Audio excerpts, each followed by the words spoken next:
Good morning খুচিছ ক্ৰিয়েশ্যনৰ নতুন এটা ভিডিঅ'লৈ আপোনালোক সকলোকে স্বাগতম জনাইছোঁ।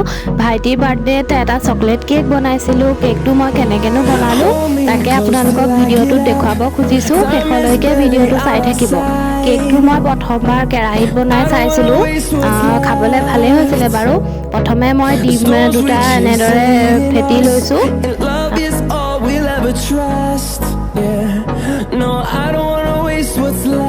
কেকটো ভালদৰে ফেটি মোৰ হৈ গ'ল। ভালদৰে ফেটিলেহে ভাল হয় খাবলৈ। তাৰপিছতে মই একাপ চেনি মিক্সিত গুড়ি কৰি লৈছিলোঁ এই কাপটোৰ জোখাৰে। মিঠা যিমান জোখত লাগে সিমান জোখত আপোনালোকে দি ল'ব।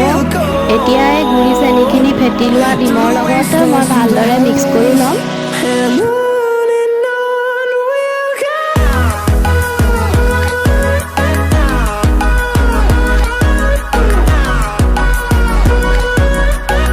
এয়া ভালদৰে মিক্স হৈ গৈছে। ইয়াৰ পিছতে মই ইয়াত ৰিফাইন তেল দিম।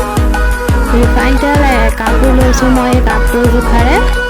তাৰপিছত মই অলপ ব্যৱহাৰ কৰিছিলোঁ আধা কাপ।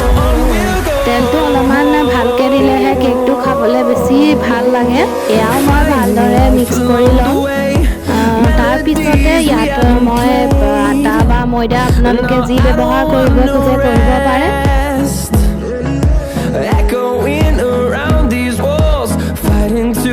মই বনাবলৈ ইয়াত ময়দা ব্যৱহাৰ কৰিম।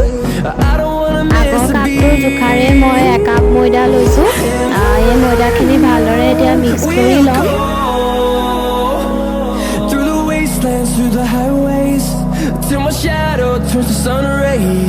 তাৰপিছতে মই আৰু আধা কাপ ময়দা ব্যৱহাৰ কৰিছোঁ। মুঠ 1.5 কাপ লৈছোঁ। ডিম দুটা আছিলে। এইখিনিও মই এতিয়া ভালদৰে মিক্স কৰি ল'ম। যেতিয়ালৈকে গোটাটো নাইকিয়া নহয় তেতিয়ালৈকে একেটা ৰাউণ্ডতে মিক্স কৰি থাকিব লাগিব। এইখিনি ভালদৰে মিক্স কৰি ল'লেহে কেকটো বেছি ছফ্ট হ'ব। এয়া মোৰ মিক্স কৰি হৈ গৈছে। আৰু অলপমান পাতল কৰিব লাগিব। মই যিহেতু চকলেট কেক বনাম তাৰ কাৰণে মই এইটো কোকো পাউডাৰ ইউজ কৰিছোঁ। আজিলৈকে মই চকলেট কেক বনোৱা নাই, কিন্তু বনাই চাইছোঁ কেনেকুৱানো হয়। এই কাপটোত মই 3 চামুচ কোকো পাউডাৰ ব্যৱহাৰ কৰিছোঁ। এতিয়া এই কোকো পাউডাৰখিনি ইয়াৰ লগত ভালদৰে মিক্স কৰি ল'ম। নিজৰ জোখমতে কিমানখিনি লাগে আপোনালোকে চাই লৈ দিব পাৰিব। মই 3 চামুচে ব্যৱহাৰ কৰিছোঁ, যিহেতু মই ইমান ডাঙৰকৈ বনোৱা নাই, বস্তু কমকৈ ব্যৱহাৰ কৰিছোঁ। আৰু বেছিকৈ দিলে তিতা হৈ যাব। এইখিনি মই ভালদৰে মিক্স কৰি লৈছোঁ। নিজে ধৰি কৰিবলগীয়া হৈছে, সেইটো কাৰণে অলপ দিগদাৰ হৈছে। হ'লেও যিমানখিনি পাৰোঁ কৰিছোঁ। এয়া মোৰ ভালদৰে মিক্স হৈ গৈছে।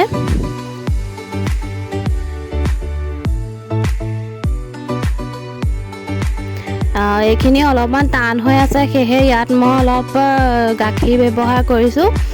এই গাখীৰ দি এইখিনি এতিয়া মই অলপ জোখত হোৱাকৈ মিক্স কৰি ল'ম।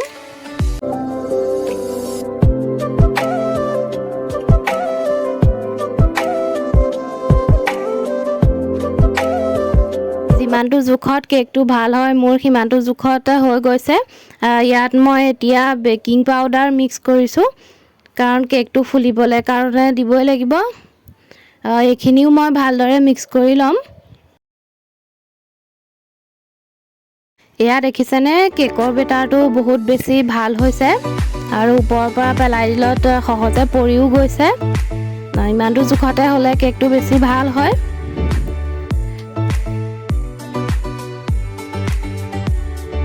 কেক বনাবলৈ এটা কেক বনোৱা ছেট কিনিছিলোঁ আৰু তাৰ লগতে কেক টিনটো আহিছিলে। এইটোও এইবাৰ প্ৰথম ব্যৱহাৰ কৰিছোঁ। আৰু কেৰাহীত বনাম, এইটো কুকাৰত নোসোমায়ো, সেইটো কাৰণে এইটোতে লৈছোঁ। ইয়াত মই অলপমান ৰিফাইন তেল সানি ল'ম। তাৰপিছতে ইয়াত অলপ ময়দা ছটিয়াই ভাল কৰি ল'ম। এইটো এৰুৱাবলৈও সহজ হয় বাৰু। ময়দা নাসানিলেও চলি যায়, কাৰণ ইয়াত তলৰ প্লেটখন খুলিব পৰা ছিষ্টেম আছে কিনাৰত। এইটো খুলি দিলেই কেকটো সহজে উলিয়াব পাৰি। হ'লেও মই ময়দা অলপ ব্যৱহাৰ কৰি লৈছোঁ। কেমেৰাটো অলপ ভাইটিক ধৰি দিবলৈ দিলোঁ এইখিনি দিয়াৰ সময়ত। এতিয়া মই কেকৰ বেটাৰখিনি কেক টিনটো দি দিছোঁ। দেখিছেনে কিমান ধুনীয়াকৈ পৰি গৈছে। এইখিনি এতিয়া ইয়াত মই দি ল'ম। ইয়াত থকা এতিয়া এয়াৰ বাবলছখিনি অলপ টেপ টেপ কৰি দিম, তেতিয়া এইখিনি নাইকিয়া হ'ব, কেকটো ফুলিবলৈ সহজ হ'ব।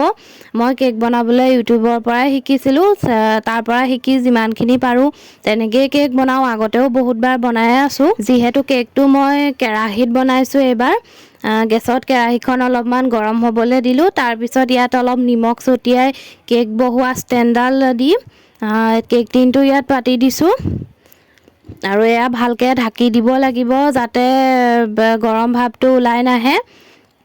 এতিয়া কেকটো হৈছে। কেকটো মোৰ সোনকালে হৈ গৈছিল, 45 মিনিটমান লাগিছিলে, বেছি সময় লগা নাই। আৰু এয়া মই চাই লৈছোঁ কেকটো সিজিছে নাই চুৰিখনে, আৰু ভালদৰে সিজি গৈছে। চুৰিখনৰ আগত একো লাগি অহা নাই।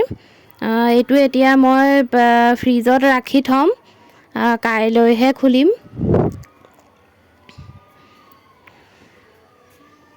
আৰু ঠাণ্ডা হ'লেহে কেকটো বেছি ভাল হৈ যায়, গৰমে গৰমে বেছি কোমল হৈ থাকে। এয়া পিছদিনাখন কেকটো ডেক'ৰেশ্যন অলপ কৰি দিওঁ বুলি ভাবিছোঁ।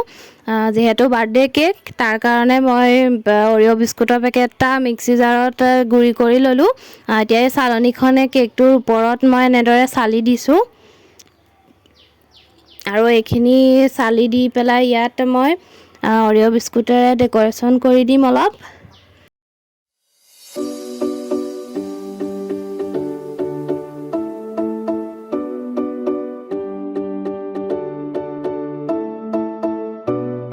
মোৰ এইখিনি চালি হৈ গ'ল। এয়া মই কিনাৰটো চাফা কৰি ল'লোঁ। এতিয়া অৰিঅ' বিস্কুটখিনি দি এইটো অলপ ডেক'ৰেশ্যন কৰি দিছোঁ, আৰু এইদৰে কেকটো হৈ গ'ল আৰু বাৰ্থডেও হৈ গ'ল। আশা কৰোঁ ভিডিঅ'টো চাই আপোনালোকে ভাল পালে, আৰু আপোনালোকেও চাগে এনেকৈয়ে কেক বনায়। মইনো কেনেকৈ বনাওঁ মই তাকে অলপ দেখুৱালোঁ। এইদৰে আমাৰ চিম্পুলকৈ কেক বনাই হৈ গ'ল, আৰু খাবলৈ ভালেই হৈছিলে। আজিলৈ আহিছোঁ। ভিডিঅ'টো শেষলৈকে চাই থকাৰ বাবে বহুত বহুত ধন্যবাদ, আৰু লাইক, শ্বেয়াৰ, ছাবস্ক্ৰাইব, কমেণ্ট কৰি দিব।